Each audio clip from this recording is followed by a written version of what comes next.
আসসালামু আলাইকুম। এই দোলনাতে রিয়ান ভাই, এই দোলনাতে দোল খায় কে? ছোট ছোট বাচ্চারা। না না, সিয়ান লাগতো না। মুরাদ ভাই, চুলা, এটা কি চুলা? রান্না বান্না কি? রান্না বান্না এখানেই হয়। এটা জায়গা কার? হ্যাঁ,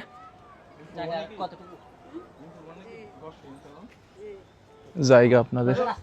এটা কি গোসলখানা? এটাতে এখন স্থায়ী কোনো রাস্তা নাই, এটাতে কোনো রাস্তা নাই গাড়িতে। রাস্তা ছাড়া ওনারা এখানে আছে। এটা কি ওয়াশরুম এর পাশে? এটা ওয়াশরুম, এটা হচ্ছে কি গোসলখানা? এটা কি বরাত করছে যে মনে হয় নতুন? এটা আপনি করছেন নিজে? ও, এটা আপনি জায়গা কি আপনার? আমার আমার পৈতৃক সম্পত্তি, বাপদাদা সম্পত্তি মনে হয় না আগে? না না না কিনছেন? এটা কিনে নিস। এখনো ফুল টাকা দেওয়া হয় নাই। ফুল টাকা দেওয়া হয় নাই? না, হঠাৎ এখানে আমি ছিলাম অন্য জায়গায়। আচ্ছা, দোল পাচ্ছি, এখানে অনেক নির্যাতন করে এখানে চলে আসছিলাম। ওখানে নির্যাতন করতেছে। অনেক নির্যাতন পাইছি। কিরকম নির্যাতন, মানে কিরকম হয়েছে একটু বলেন তো। কি হয়েছে যে এখানে? পারিবারিক আসার এখানে কারণ কি আপনার? এখান থেকে আসার ফলে আমি অনেক মাঝখানে আমাকে জায়গা দিছিল। জায়গা দেওয়ার পর আমি যখন ভালো করে সেভে টাকা দোল পাচ্ছি। এগুলি কি আপনার পারিবারিক দ্বন্দ্ব? জি, পারিবারিক দ্বন্দ্ব। আচ্ছা, পারিবারিক দ্বন্দ্ব। যার থেকে জায়গা নিছি ও আমাকে থাকতে দেয় নাই। ওখানে এখানে এখন কে কে থাকেন? এখানে আমার মেয়ে বাচ্চা এগুলা আছে। আপনার বাচ্চার বাবা কোথায়? জি, বাচ্চার বাবা কোথায়? বাচ্চার বাবা একটা গ্যারেজ করে। কিসের গ্যারেজ? রিকশা চালায়। আমাদের এখানে থাকতেছেন? বিদ্যুৎ আছে? যেখানে এখানে ছিলাম আমি, হঠাৎ এখানে নিয়ে আসছি। মানে ওদের মিটারটা আমি খুঁজে নিছি। এখানে অস্থায়ীভাবে ছিল না? যাদের ওখানে ছিল, জায়গাটা ওনাদের ছিল, অস্থায়ীভাবে ওনারা ছিল। এখন মিটারটা ওনারা এখানে করছে। খুঁজে নিছি আমি। এখন আপাতত ওনাদের মিটারটা ওনারা সবচেয়ে এখন বেশি কষ্টের মধ্যে কি আছেন? হ্যাঁ, ঘর নিয়ে। ঘর নিয়ে।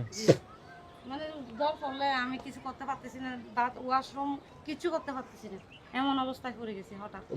মেয়ে কি বড় হয়েছে? মেয়ে অনার্স করতেছে। মেয়ে অনার্স করতেছে? দুইটা মেয়ে আছে। আমি যদি একটু ভিতরে দেখানোর চেষ্টা করি, ওনাকে দেখাই না, এদিক করে দেখান না, একটু যদি আমি ভিতরে দেখানোর চেষ্টা করি, আপনি একটু এদিকে এদিকে সরে যান। আপনি সামনে ভাই, কয়জন, এই যে কয়জন থাকে ওনারা? এখানে কি আপনার মেয়ে আছে? ভিতরে আসেন। মেয়ে না এখানে? ঠিক আছে, দেখ চালাও। এদিকে আল্লাহ, শুনেন, আমি বলি, হুম, এইদিকে থাকে ওনারা হাজবেন্ড ওয়াইফ, আচ্ছা। এদিকে থাকে ওনারা মেয়ে তিনটা। ওনারা মেয়ে তিনটা মানে বিয়ে উপযুক্ত মেয়ে। এখন ওনারা হাজবেন্ড ওয়াইফ এদিকে থাকে, তিনটা মেয়ে উপযুক্ত মেয়ে এখানে থাকে। আর বাকিটা তো বাইরে দেখতে নি আপনি। এখন তারা এভাবেই আছে। জায়গাটার তো কোনো রাস্তাই নেই, এমনি ওই ইয়া দিয়ে আসতেছে। হ্যাঁ, কোনটা জানেন? কোনটা? ওনারা হাজবেন্ড ওয়াইফ এদিকে, তিনটা স্বাবলম্বী। দুটো উপযুক্ত মেয়ে উপযুক্ত মেয়ে এখানে থাকে। হ্যাঁ, এটাতে থাকে। এটাতে। আচ্ছা, বুঝছি। আচ্ছা, আমরা আমার মেয়ে একটু বাইরে আসি। হ্যাঁ, আমরা কি ওনাদের একটু সামনে করবো, শো করবো? সামনে দেখি কি করা যায়, আমরা চিন্তা ভাবনা করি। এদিকে একটু যাই। কখন কিনছেন জায়গাটা, কখন কিনছেন? টাকা কতটুকু দিচ্ছেন আর কত বাকি আছে? কয় লাখ টাকা দিচ্ছেন আর কয় লাখ টাকা বাকি আছে? হ্যাঁ, জায়গাটা। আচ্ছা, ভয় পাওয়ার কিছু নাই, আমরা বড় বড় গিয়া সম্মুখীন করি, কিন্তু আপনার কষ্টের মধ্যে আছেন যে এটা আমাদেরকে বলতে হবে। কি আপনি এই জায়গাটা কত টাকা দিয়ে নিছেন? আমি পুরোপুরি বলি। হ্যাঁ, পুরোপুরি বলেন। যা হবে হবে, আল্লাহ যা করবে আল্লাহ। অবশ্যই এটা লুকোচুরি কিছু নাই তো? হ্যাঁ, অনেকবার গেছি রোজাতে আপনাদের কাছে। আচ্ছা, আমাকে কিভাবে চিনেন, ওনাকে কিভাবে চিনেন? আমি ভিডিওতে দেখে চিনছি আর কি। ও আচ্ছা উনি আচ্ছা আচ্ছা অনেকবার আপনার সামনে শো করতে চাইছি, কিন্তু আমি ওনাকে সুযোগটা দিই নাই। কাকে? আচ্ছা। উনি আপনার কাছে যাইতে চাইছিল, ওখানে লোকে ধরি। হ্যাঁ, প্রতিবার উনি কিন্তু ওখানেই ছিল, আপনাকে ধরার জন্য করছে, কিন্তু আমি ওনার বাধা। মানে আমরা যে বাড়িটা করতেছি এটা ওখানে কিন্তু উনি প্রতিদিন থাকতো। আমি আপনার সামনে ওনাকে উপস্থাপন না, এখন আমাদেরকে পুরোপুরি বলতে হবে, পুরোপুরি আপনার অবস্থান সম্পর্কে জানতে হবে, তাহলে আমরা কিছু একটা করার চিন্তা ভাবনা করতে পারি। একটা বিষয় আছে যে এই বাড়িটাতে আপনারা থাকতেছেন, আপনি বলতেছেন ওইটা অনেক বড় হিসাব। আমরা যে একটা বললাম ভিডিওতে, কেউ এসে ঘর একটা করে দিচ্ছে, আবার বাড়ির জায়গার মালিক যে আছে সে এসে যদি বলে বাড়ি করা যাবে না, আমি বলি জায়গাটা আমার।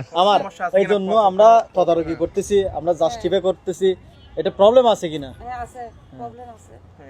আমি যখন এখানে ছিলাম আমাকে বলছিল যে আমি 10 বছর থাকতে পারবো।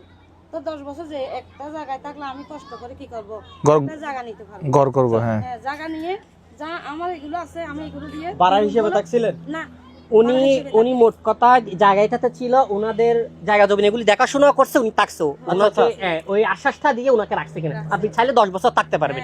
কিন্তু হঠাৎ ওনারা বলতেছে আমি আমার জায়গাটা ডেজারে বালু বাড়ো। এখন ওনারা এখানে আরেকটা জায়গার দাম তো ভাই বাড়ে গেছে, জায়গার দাম অনেক। না না না, এখানে আরেকটা বিষয় আছে যে ওনাকে তুলে দিছে, ওনার যদি জায়গা লাগে ওনাকে তুলে দিছে, এটা ওনাদের ব্যক্তিগত ব্যাপার, কারণ ওনাদের লাগতেও পারে জায়গাটা, কিন্তু তুলে দিছে এটা আপনি বলতে পারবেন না। হয়তো ওনার জায়গা লাগতে ওনাকে পারতো, প্রথমে আশ্বাস দিয়ে বসাইছিল এখানে। আশ্বাস সবাই দেয়, আপনারা আশ্বাস চাইলে- হ্যাঁ, আশ্বাস সবাই দেয়, সবাই কিন্তু দেয়। কাগজ ও এটা কলমে বলতে থাকতে পারবেন হবে। না হ্যাঁ, কখনো। আমি আপনাকে আমার দোকানের সামনে বসালাম একটা পানির দোকান করার জন্য, আমার ওইটা দেখতেছি আমি ওখানে ফ্রুট বিক্রি করব, তাহলে আপনাকে আমি রাখবো কেন? রাখবো কেন আমি? হ্যাঁ ঠিক আছে। আমার জায়গা, এটা আমার ব্যক্তিগত ব্যাপার, মানবিক এটারই আপনি দৃষ্টি দিয়ে টার্গেট দেখতে করতে গেলে পারবেন তো না। ওটা কিন্তু হয় না। মানবিকে যদি আসি আমরা মনে কর এখন দেখেন ওনাদের গুছানো একটা এখন ঘরের অবস্থা, জায়গার অবস্থা সম্পর্কে বলুন তো, কয় লাখ টাকা দিয়েছেন বা কয় লাখ টাকা বাকি আছে, এটা বলতে ওইটা হবে। বলেন। তো এখন আমি যখন এখানে আসছি এই জায়গার হঠাৎ যখন উঠে দিচ্ছে আমি করার কিছু নেই আর। অসহায়। আমি অনেক বছর ধরে 3 বছর আসছি এখানে, 4 বছর হয়েছে করোনার পর আছে আমি আসছি। হ্যাঁ, 20 সাল থেকে। 12 করে পাকার পর এখানে আসছি। এখানে আসার পর এখন আমার দেবর যার যার টাকা তাদের কাছে, ঠিক আছে, সবাই মানে সবার মতো থাকে। তো উনি জায়গার কাজকর্ম করে বিদায় আমি আমি কি করছি, জায়গার কথাবার্তা বলছি। এখন আমি 1 টাকাও দিতে পারিনি। এটাতে হ্যাঁ শুনেন না, হ্যাঁ। 1 টাকাও দিতে পারিনি। এখন আমাকে যখন উঠে দিচ্ছে জায়গা, ও বিক্রি করছিল আমার দেবর, বিক্রি করার কারণে এখন ও তো আমাদেরকে সরে দিতে পারতেছে না, আমরা ওদের নিজের বাইরের বউ, হঠাৎ কি সরে দিতে পারতেছে? ও জায়গার কাজ করে ইয়া করে, এখন এটা আমাকে দেবে, ও মানে ইয়া করছে, এরকম চিন্তা ভাবনা করছে। এটা আমাকে আমার কাছে বিক্রি করবে। হুম, এখন দার্য যখন করছে, এখন হঠাৎ যখন ওরা ডেজার আসছে উঠাই দিচ্ছে, ও আমাকেও তাড়াইতে পারতেছে না, আমিও কোথায় যাইতে পারতেছি না। সেই জন্য কি করছে, আমি এই এই দেওয়ালের ইয়াটা দিয়ে, ওয়ালটা দিয়ে হ্যাঁ আপনাকে একটা সীমানা করে দিছে, সীমানা করে দিছে। এতটুকুতে আপনি থাকবেন। এতটুকুতে থাকো, হ্যাঁ আমি আস্তে আস্তে টাকা দিব জায়গার জন্য, আমি আস্তে আস্তে টাকা দিব। এখন ঘরের জন্য দুটোটা মানে একসাথে গিয়ে হয়ে গেছে, জায়গার জন্য আমি আস্তে আস্তে দিতে পারবো। এখানে আমি আরেকটা কথা বলি সেটা আপনাকে, কিন্তু ইয়া এখানে পুরোটা 1 টাকাও দেন নাই, না, একটা- কত টাকা করে দিতে বলছে আপনাকে? হ্যাঁ? এটা কত দিন নিছেন, কত টাকা করে দিতে বলছে? এগুলো ক্লিয়ার হতে হবে কিন্তু। হ্যাঁ, না হলে কিন্তু জায়গার দাম আজকে যা, এটার দাম কত? এটা ওর সাথে বললে ভালো হবে না? না না না না, আমাকে যে জায়গা দেবে ওর সাথে বললে একটু ভালো শুনেন, হবে না? আপনি যে এখানে বসত বাড়ি করতেছেন, আপনাকে একটা বলছে না এটা 10 লক্ষ টাকা, 1 লক্ষ টাকা? আপনি মাসে মাসে দিবেন, বছরে দিবেন। বছরে আপনাকে বছরে কত নির্ধারণ করছে এই টাকাটা? এটা আমার নির্ধারণ হয়নি। কালকে যদি আপনাকে তুলে দেয় তাহলে কি এটা করবেন? কোনো কথা? হ্যাঁ, তাহলে আবার ওটা শিকার হবে না। এটা তো কোনো কথা নেই, নির্ধারণ হয়নি। আপনাকে জায়গা দিছে, আশ্বাস দিছে, এখানে বাউন্ডারি আমি দিয়ে একটা আপনাকে কথা বলি, হ্যাঁ কিন্তু জায়গার দাম, কালকে জায়গার দাম আরো 5 লাখ টাকা বাড়বে, বাড়ি দিবে। তখন আবার বলবে যে না। আপনাকে একটা কথা বলি, হ্যাঁ, শুনুন, আমি একটা কথা বলি আপনাকে, এই যে এই জায়গাটা আপনি থাকতেছেন, যার জায়গা তার সাথে আপনি প্রাথমিকভাবে কথা বলেন, প্রাথমিক না একেবারে Final. খোলাখুলি কথা বলেন। আমি কিছু টাকা দিতে পারতেছি না, যে শুনেন, আমি কথা বলতে পারতেছি না। ওইটা না, ওইটা না, টাকা কিন্তু দেবে সেটা আমার বলছি। কথাটা শুনুন না, হ্যাঁ, দিতে পারতেছে না ওইটা বিষয় না, এটা দিতেও পারবেন। আপনি ওনার সাথে কথা বলবেন যে জায়গাটাতে আমি আছি, ওই কাগজে, ওই কাগজের টাকা কত দিতে হবে, জায়গার টাকা না, ওই কাগজের কত টাকা দিতে হবে, রেজিস্ট্রি দিলে কত টাকা দিতে হবে, তখন আপনি একটা ফাইনাল করবেন। উনি তো আপনাকে বলছে কিস্তিতে দেওয়ার জন্য, তখন আপনি কিস্তির একটা ধার্য করবেন, তখন আপনি কত দিতে পারতেছেন, আপনার বাচ্চার বাবা কত দিতে পারতেছে, এগুলো clear হবে। হিসাব হবে। যখন জায়গার একটা আপনারা যদি মিটমাট করতে পারতেছেন, আমরা একটা ভাবনা করে দেখবো যে আপনারা থাকার মতো একটা ব্যবস্থা করে দেওয়ার জন্য, করে দেওয়া যায় কিনা। কিনা। হ্যাঁ, করতে পারি কিনা। কিন্তু এখন জায়গার বিষয়টা ক্লিয়ার হয় নাই। আপনাদের জন্য আর একটা ফ্যামিলির সাথে আমরা ঝগড়া করতে পারবো না। না না না, আমি এই কথাটা বুঝছেন? আমরা যেখানে ঘর একটা করতেছি, ওনারা সব ক্লিয়ার আছে, আমরা ঘর করে দিচ্ছি, সবাই সাপোর্ট দিচ্ছে, না, যেন আমিও আমাদের সেটা- কোনো ঝামেলা না হয়। আমি সেটা চাচ্ছি কি জন্য আমি এগুলো কোনো টাকা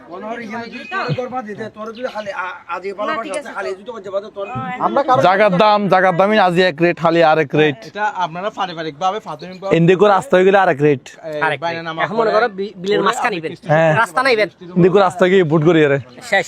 সবচেয়ে রাস্তার দাম 10 লাখ টাকা বাড়ে যাবে। আমরা মুরাদ ভাইয়ের ওইভাবে কাজটা করে কথাকে প্রাধান্য দিছি কি কি জন্য জানেন? দুইটা উপযুক্ত মেয়ে, অনার্স পড়া মানে ডাইরেক্ট উপযুক্ত মেয়ে।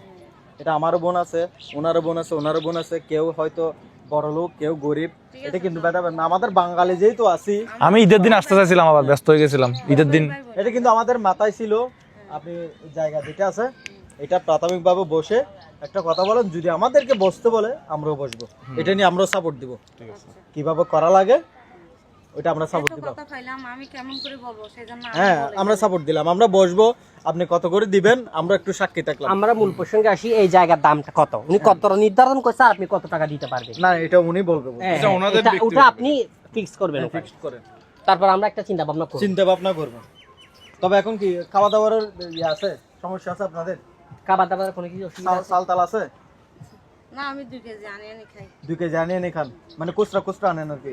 এমন অন্য বাজার আসবাবপত্র আছে, মানে খাওয়া দাওয়ার প্রতিদিনকার খাবার প্রতিদিন আনে খাই। এরকম ডেলি আনেন? প্রতিদিন ঠিক আছে, আমরা এই কালকে এই মোরাদ ভাইয়ের ইয়া দিয়ে আপনাকে 1 মাসের বাজার আমরা ইয়া করে দেব। 1 মাসের বাজার ইয়া করে দেব। আপনারা কথা বলেন, এই টেনশন করবেন না। মেয়েদেরকে ছেলেদেরকে ভাইয়া কোনো কি টেনশন দেওয়ার কোনো প্রয়োজন নাই। আমি শুধু একটা ইন্ডাস্ট্রি করে এইগুলো করে মেয়েদেরকে লেখাপড়া করে করান, লেখাপড়া করেন। উনি ভাই সংগ্রামী মানুষ, দেখাইতে পারবো, উনি কিন্তু ভাই সংগ্রামী মানুষ।